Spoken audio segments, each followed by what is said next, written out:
दोस्तों, दुनिया में ऐसी ऐसी चीजें और उनसे जुड़े फैक्ट्स हैं जो लोगों को उस विषय पर सोचने पर मजबूर कर देते हैं। अब अगर बात करें क्या इंसान के मरने के बाद फिंगरप्रिंट लॉक को खोला जा सकता है, या फिर AK-47 का नाम AK-47 कैसे पड़ा, ये सभी सवाल हम सभी के दिमाग में कहीं ना कहीं होते जरूर हैं, लेकिन इनका सही जवाब ढूंढना भी उतना ही ज़्यादा कठिन है। इसलिए आज के इस वीडियो में मैं आपको ऐसे ही 5 फैक्ट्स के बारे में बताऊंगा, तो वीडियो को अंत तक जरूर देखें और ऐसे इंटरेस्टिंग वीडियोस देखने के लिए हमारे चैनल को सब्सक्राइब करें।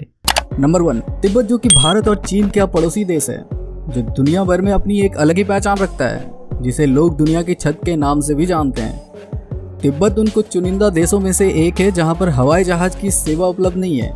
ऐसा इसलिए क्योंकि तिब्बत समुद्र से काफ़ी ज़्यादा ऊंचाई पर है और पहाड़ों से घिरा हुआ है, जिस वजह से वहां पर दुर्घटना होने के चांसेस ज़्यादा हैं। टीम हिबेटस, जो कि एक विमान विशेषज्ञ हैं, उनके अनुसार तिब्बत दुनिया का सबसे कम दाब वाली जगह है, जिस वजह से वहां पर केवल 20 मिनट तक की ही ऑक्सीजन उपलब्ध करवाया जा सकता है।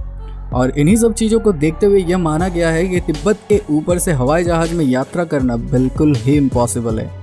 यह जगह इतनी खतरनाक है कि अब तक दुनिया भर में से केवल 8 पायलट ही अपना विमान उतारने में यहाँ सफल हुए हैं। और इन्हीं सभी चीज़ों को देखते हुए तिब्बत पर से किसी भी विमान के गुजरने को लेकर सख्त पाबंदी है। नंबर 2, जैसा कि दोस्तों आप सभी जानते हैं कि जब भारत देश में नोटबंदी हुई तो लोगों को काफ़ी सारी दिक्कतों का सामना करना पड़ा, और उसी में भारत सरकार ने 2000 का नोट भी लोगों के सामने इंट्रोड्यूस किया। वैसे तो 2000 का नोट मार्केट में आने में काफ़ी समय लगा, लेकिन उसी दौरान काफ़ी सारे लोगों ने RTI फाइल करते हुए ये जानने की कोशिश की कि 2000 के नोट के बनने में कितना खर्च आता है। और दोस्तों मज़ेदार बात यह है कि RBI ने इसकी काफ़ी डिटेल्ड में जवाब दिया। जवाब में RBI ने बताया कि भारतीय नोटों को भारतीय reserve bank note private limited द्वारा छापा जाता है, जो कि एक सब्सिडरी है। साथ में उन्होंने बताया कि 2000 के नोटों का 1000 पीस का एक बंडल उन्हें 3540 रुपये का पड़ता है। इसका मतलब यह है कि उन्हें 2000 का एक नोट बनाने में करीब 3 रुपये 50 पैसे की लागत आती है। और कुछ इस प्रकार से RBI ने और दूसरे नोटों को बनाने में जो खर्च आता है उन्हें भी बताया, जिसमें उन्होंने बताया कि 5 का नोट बनाने में 48 पैसे, 10 का नोट बनाने में 96 पैसे, 20 का नोट बनाने में 1 रुपये 50 पैसे और 100 का नोट बनाने में उन्हें 1 रुपये 69 पैसे की लागत आती है। नंबर 3, दोस्तों जैसे जैसे टेक्नोलॉजी बढ़ रही है, अपने साथ काफ़ी सारे सवालों को लेकर भी वो लोगों के सामने आ रही है, जिसमें से एक बड़ा ही रोचक सवाल ये भी है कि इंसान के मरने के बाद भी क्या उसके फिंगरप्रिंट लॉक को खोला जा सकता है।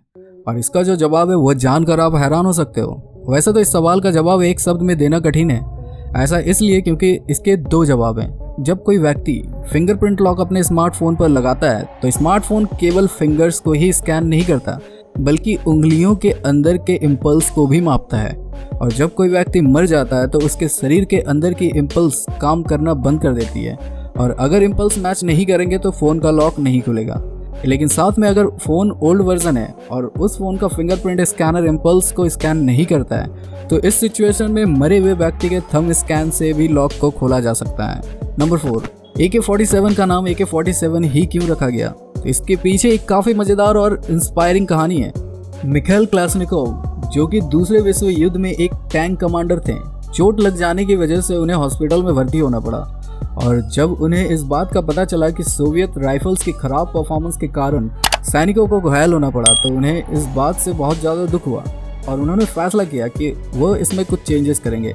इसके बाद लगातार 5 साल तक की कड़ी मेहनत के बाद उन्होंने सन 1947 में AK-47 से पर्दा उठा दिया।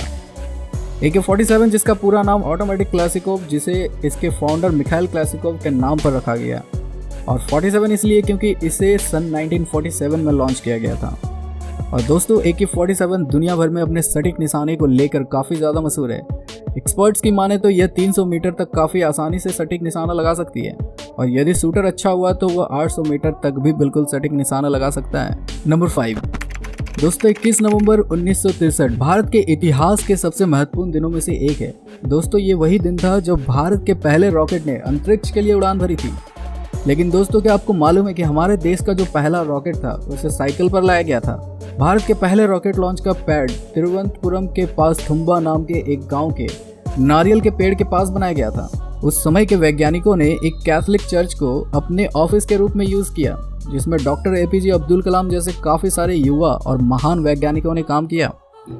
दोस्तों जब रॉकेट को लॉन्चिंग पैड तक ले जाने की बारी आई तब उस समय उसे साइकिल पर ले जाया गया था। और क्या आपको मालूम है कि दूसरे रॉकेट लॉन्च के लिए बैलगाड़ी का उपयोग किया गया था? ऐसा इसलिए क्योंकि वह आकार में काफ़ी ज़्यादा बड़ा था। यह सभी चीज़ें हमें सिखाती है कि कठिनाइयाँ केवल एक परीक्षा होती है जिसे पास करके आपको आगे बढ़ना चाहिए, ना कि हिम्मत हार के वहीं रुक जाना चाहिए। दोस्तों, आपको ये वीडियो कैसा लगा और आपको कौन सा फैक्ट ज़्यादा अच्छा लगा, कमेंट्स में ज़रूर बताइएगा। अगर आपको ये वीडियो पसंद आई है तो इसे लाइक शेयर कीजिए। ऐसे इंटरेस्टिंग टॉपिक पर वीडियो देखने के लिए हमारे चैनल को सब्सक्राइब करके बेल आइकन प्रेस कर दीजिए। मिलते हैं अगले वीडियो में एक नए टॉपिक के साथ।